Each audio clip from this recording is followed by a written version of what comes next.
आज मेरे किसान साथियों की हालत क्या है, बहन बेटियों की हालत क्या है।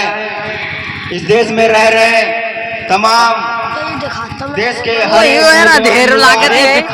रोजगार बेरोजगार साथियों से पूछिए उनकी हालत क्या है। साथियों, अभी कुछ दिन ही पहले यूपी का पेपर हुआ जो साथियों लीक हो चुका। बड़ी उम्मीद के साथ पिता लोगों ने, माताओं लोगों ने अपने बच्चे को पढ़ने के लिए भेजा। कहाँ से पैसा लिया होगा, कर्ज लिया हो, धार लिया हो या खेत की रही रखकर अपने बच्चे को पढ़ाने के लिए सब कुछ अपना त्याग बलिदान कर दिया। लेकिन साथियों क्या हुआ, पेपर लीक हो गया, बच्चों की मेहनत खराब हो गई।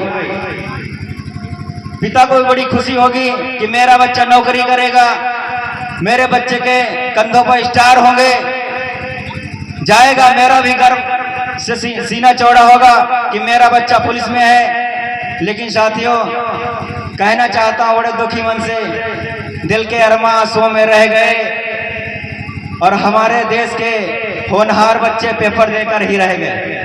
कितने दुख की बात है दोस्तों। जहां पर पढ़ने के लिए बढ़ना पड़ता है, वहीं पर साथियों हमें बढ़ने नहीं दिया जा रहा है, पढ़ने नहीं दिया जा रहा है। बाबा साहब अम्बेडकर जी को एक चीज पता थी साथियों, इसीलिए बाबा साहब अम्बेडकर जी ने वोट के लिए कितना त्याग बलिदान, 4-4 बच्चे हमारे देश के लिए खोए। क्योंकि वोट का अधिकार पूंजीपतियों का था और जो ज्यादा पढ़े लिखे थे उन्हीं लोगों को था। लेकिन आज के जो भी अनपढ़ समाज के लोग होते हैं, जो भी अनपढ़ व्यक्ति होता है उसको भी वोट डालने का अधिकार होता है। जो भी 18 साल के ऊपर का व्यक्ति होता है उसको भी वोट डालने का अधिकार होता है। लेकिन उस समय ऐसी व्यवस्था थी कि जो लोग धन्ना सेठ थे वही लोग डाल सकते थे, बाकी वोट कोई नहीं डाल सकता था। लेकिन आज क्या है, गरीब का भी बेटा राजा बनता है कि नहीं बनता है। जो अंगूठा टेक होता है वो भी राजा बनता है, जो पढ़ा लिखा होता है वो भी बनता है। लेकिन साथियों आपको समझने की आवश्यकता है। मैं एक छोटा सा उदाहरण देना चाहता हूं। साथियों पुलिस चाहती है कि हर एक आदमी अपराधी हो और वकील चाहता है हर एक आदमी नासमझ हो। दारू का ठेका वाला व्यक्ति चाहता है कि हर एक व्यक्ति शराबी हो, मेरी अच्छी से दारू सप्लाई हो। और पुजारी चाहता है कि हर एक आदमी अंधविश्वासी हो। नेता चाहता है हर एक व्यक्ति अनपढ़ हो, मैं जिधर चाहूँ जिसे चाहूँ उधर मोड़ दूं, अपनी राजनीति का फायदा उठा लूं। लेकिन बहुजन समाज के लोगों, एक शिक्षक ही ऐसा होता है जो आपको हर एक कठिनाइयों से, अंधविश्वासी से लड़ने के लिए सिखाता है, आपको आगे बढ़ने को सिखाता है। सिखाता है कि नहीं सिखाता? तो साथियों आने वाली पीढ़ी को शासक बनाने के लिए आप लोग समय त्याग बलिदान करो। अन्यथा साथियों यही होगा कि आप लोगों ने जो भी विरासत बनाई है वो आपका बच्चा आपके सामने ही बिगाड़ेगा, फिर कोई दूसरा जिम्मेदार नहीं होगा, सिर्फ आप ही होगे। क्योंकि बाबा साहब अम्बेडकर जी ने कितना त्याग, कितना बलिदान से संविधान बनाया, संविधान में हमें हक अधिकार दिए। लेकिन अगर हम संविधान को नहीं बचा पाए, अपने हक अधिकार सुरक्षित नहीं कर पाए, तो साथियों इसका जिम्मेदार सिर्फ आप हैं, कोई दूसरा नहीं है।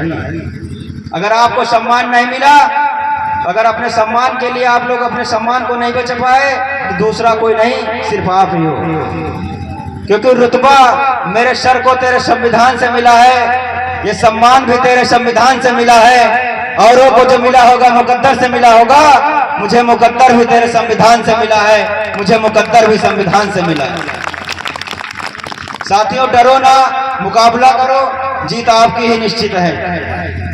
क्योंकि हमारा ना हम कमजोर है, ना हमारा इतिहास कमजोर है, ना हमारी पीढ़ियां कमजोर थी। जो लोग हमें कमजोर समझ रहे हैं, जो हमारी पीढ़ियों को कमजोर समझ रहे हैं, तो साथियों मैं यही कहना चाहता हूं, 1 जनवरी 1818 भीमा कोरेगांव याद कर लो। हमारे 500 महार 28,000 पेशाओं पे भारी पड़े। तो आप लड़ सकते हो भीमा कोरेगांव की तरह नहीं? लड़ सकते हो नहीं भाई? बहन बेटियां लड़ सकती नहीं लड़ सकती बताओ? लड़ सकती हो? तो आपको फूलन देवी बनना होगा, छलकारी बाई बनना होगा, सावित्री बाई फूले बनना होगा, माता रमाबाई बनना होगा, तभी आपका मान सम्मान स्वाभिमान सुरक्षित हो सकता है। नहीं होगा। अगर बहनों, अगर सीता राधा बनोगी तो मुझे नहीं पता है उस युग में क्या हुआ था। बहुत डर। मुझे पता है कि हाँ, राम जी सीता जी को 14 साल के लिए वनवास ले गए थे। मुझे पता है उस युग में श्री कृष्ण गोपियों के कपड़े चुरा लिया करते हैं। लेकिन आज मैं अपने बहुजन समाज से कहना चाहता हूँ, मेरी बहन की तरफ कोई आंख उठा के देखे, उसकी आंखें निकाल ली जाती हैं, उसे सजाएं मौत होती है। साथियों, आपकी स्वाभिमानी की लड़ाई है, आपको बड़े स्वाभिमानी से लड़नी होगी। तो साथियों, मैं एक आपसे निवेदन करना चाहता हूं, आपका भाई, आपका बेटा बनकर आने वाले आगामी चुनाव में आप लोग ऐसे व्यक्ति को चुनना जो आपके सम्मान के लिए खड़ा हो, आपके अधिकारों के लिए खड़ा हो और जो मिशन के आगे बढ़ाने के लिए खड़ा हो। बहुत बहुत आप सभी के हौसलों को सलाम करता हूं, जो इस तानाशाही सरकार में रवैये में आप लोग अपने हौसलों को मजबूत करने का काम कर रहे हैं। जय भीम, जय भीम, जय भीम।